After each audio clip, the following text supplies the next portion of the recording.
नमस्कार, आप सभी का डीजी स्कूल में स्वागत है। आज हम लोग संस्कृत व्याकरण में शब्द रूप पढ़ेंगे ऋकारांत पुल्लिंग शब्द। और हम लोग इसके बारे में जानते हैं विभक्ति। सात विभक्ति हो गया, ये लास्ट का संबोधन। ठीक है, इसके बारे में हम लोग जानते हैं, इसका यूज कैसे कैसे करते हैं। यदि आप नहीं जानते हैं या नहीं आपको पता है तो आप मेरे पिछले वीडियो का लिंक जा करके देख लीजिएगा। हम आई बटन पे लिंक दे देंगे, आप वहाँ से इसको देख करके जान जाइएगा कैसे होता है सो। तो अभी हम लोग यहाँ पर पढ़ेंगे ऋकारांत, मतलब वैसा शब्द जिसके लास्ट में री आता हो और कैसा हो, तो वो पुल्लिंग शब्द हो, स्त्रीलिंग नहीं। स्त्रीलिंग हम लोग ऑलरेडी पढ़ लिए हैं। तो जैसे ये वर्ड है पितृ, पितृ का मतलब होता है पिता, और भ्रातृ जामातृ। तो ये पितृ भ्रातृ जामातृ, इसका जो चलेगा ये शब्द रूप वो एक जैसा होगा। तो हम लोग एक यहाँ पे करते हैं और इसके आधार पे हम लोग बाकी दो को भी हम लोग करके देख लेंगे। तो हम यहाँ पे सबसे पहले एक वचन को लिखेंगे, उसके बाद द्विवचन को लिखेंगे, उसके बाद बहुवचन को लिखेंगे। तो एक वचन में हम लोग देखेंगे कि हम लोग जो सूत्र बनाए हैं उसको हम लोग उस पर चलते हैं। तो लिखा हुआ है आरम त्रात्रे तु दो तु फिर ऋत। तो यहाँ से स्टार्ट करते हैं। तो पहले है आ, तो हम लोग लिखेंगे पिता। क्लियर है। इसके बाद है रम, तो पितरम लिखेंगे। फिर त्रा, तो पित्रा। उसके बाद है त्रे, तो लिखेंगे पित्रे। फिर है तुह, पितु, दो ठो में है पितु। इसके बाद है री, तो लिखेंगे पितरी पितरी। इसके बाद है तह, तो पितः। संबोधन में हम लोग को पता है हे लगाते हैं हम लोग, तो लिखेंगे हे। ठीक है, पितः। ये एक वचन का हमारा कंप्लीट हो गया। अब हम लोग चलते हैं द्विवचन में। तो द्विवचन में लिखा हुआ है दो रौ, तो रौ जोड़ेंगे, इसका मतलब है कि पितरौ। यहां लिखते हैं पितरौ, पितरौ। फिर लिखेंगे दो ठो जगह है पितरौ। तीसरा है पितृभ्याम,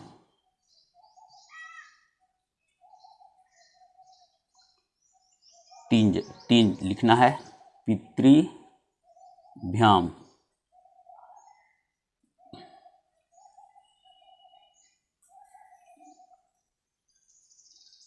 हो गया। इसके बाद है दो में त्रोह, तो पित्रोह।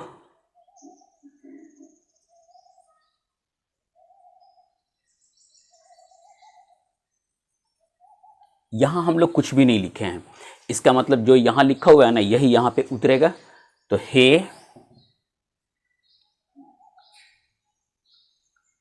पितराव, सब में एक्सक्लेमेटरी का साइन लग जाएगा। इसके बाद हम लोग देखेंगे बहुवचन। तो पहला कहता है रह, तो लिखेंगे पितरह। फिर है न, तो लिखेंगे पितरन। और फिर भी, पितृ भी।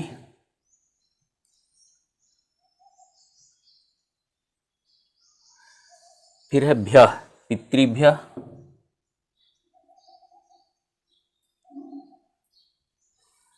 दो जगह पे पितृभ्य।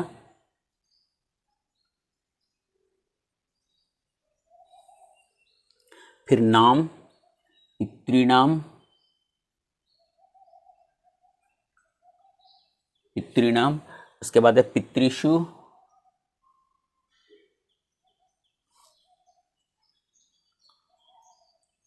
इसके बाद यहां पे रह लिखा हुआ है ना, तो हे पितरह।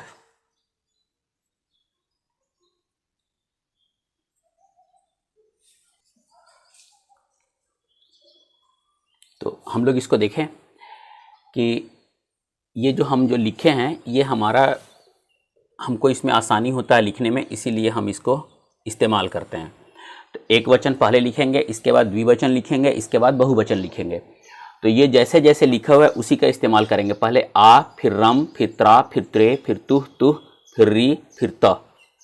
ठीक है, री त हो गया। तो पिता, पितरम, पितर ऐसे लिख देंगे हम लोग।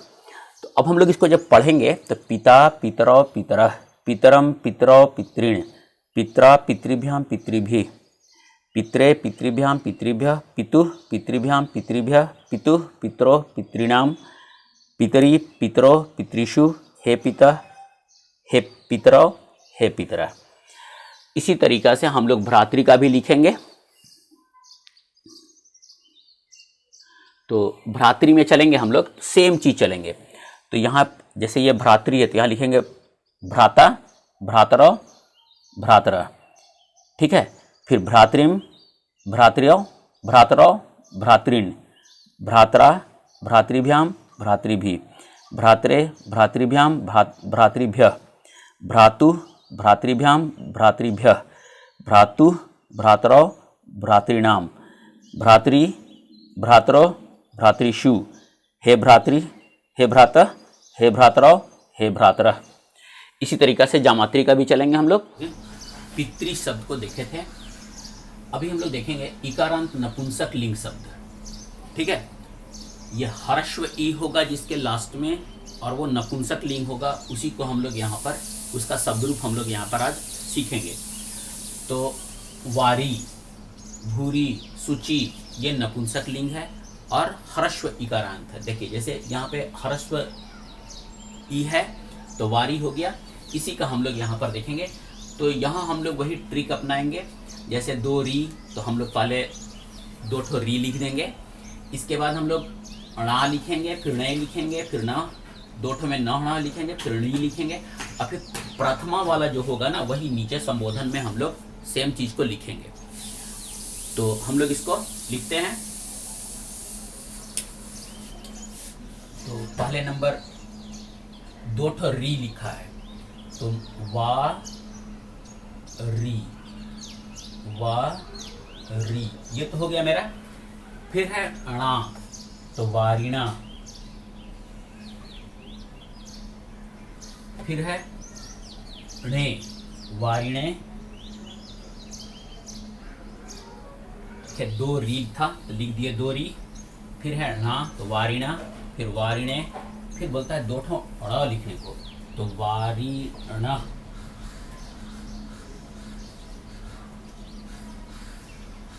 इसके बाद है णी, तो वारिणी लिखेंगे हम लोग।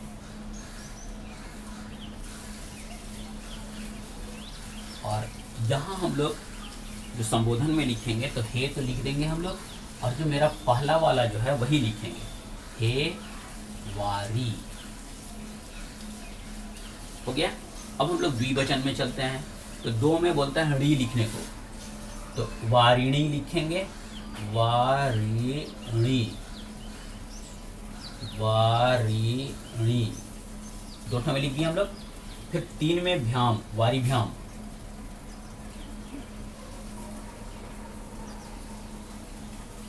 वारिभ्याम, वारिभ्याम।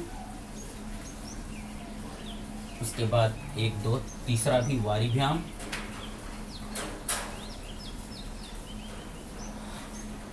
इसके बाद कहता है दो ठो में णो लिखने को, तो वारिणो,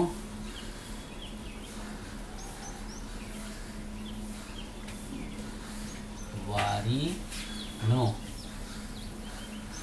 अब बचा मेरा संबोधन, तो जो मेरा यहाँ है वही लिखेंगे, हे वारिणी, एक्सक्लेमेटरी का जिसमें आदिबोधक का चिन्ह लगा देंगे हम लोग। ये मेरा हो गया। बहुवचन में चलता है तो कहता है दो ठो में णी लगाने को, हर्षिकार है, हर्षवईकार, तो वारी णी, वारी णी। यहाँ दीर्घी था, यहाँ पे हर्षवई है। इसके बाद कहता है वो भी लगाने को, तो हम लोग लिखेंगे वारी भी। ये हो गया हमारा। अब दो ठो में भ्य, वारी भ्य, वारिभ्य, वारिभ्य हो गया। इसके बाद है नाम, तो वारिणाम, वारिणाम। उसके बाद है सु, तो वारिषु। इसके बाद बहुवचन में हम लोग कुछ नहीं लिखे हैं, मतलब बहुवचन में लास्ट में तो यही उतर जाएगा ये, हे वारिणी, हे वारिणी। तो हम लोग इसको देखें कि जब हम लोग इसको पढ़ेंगे तो ऐसे पढ़ेंगे, वारी वारिणी वारिणी, वारी वारिणी वारिणी। ये दोनों तो सेम है, पहला प्रथमा और द्वितीया दोनों सेम है। इसके बाद हम लोग तृतीया में चलते हैं, तो वारिणा वारिभ्याम वारिभी, अणा और भी, बाकी सब कुछ वही रहता है। फिर वारिणे वारिभ्याम वारिभ्य, वारिणः वारिभ्याम वारिभ्य, वारिणः वारिणो वारिणाम, वारिणी वारिणो, हे वारी हे वारिणी हे वारिणी। ये हो गया हम लोग का। इसी तरीक़ा से हम लोग भूरी और सूची का भी हम लोग लिख लेंगे। तो ये हमारा इकारांत नपुंसक लिंग शब्द का भी आज यहाँ पे शब्द रूप समाप्त हुआ। और आपको कैसा लगा ये कमेंट में ज़रूर लिखिएगा। पूरा वीडियो देखने के लिए बहुत बहुत धन्यवाद। अच्छा लगा हो तो प्लीज़ लाइक ज़रूर कर दीजिएगा और दूसरों को शेयर भी कीजिएगा, जिससे उनको भी फ़ायदा हो। फिर से धन्यवाद।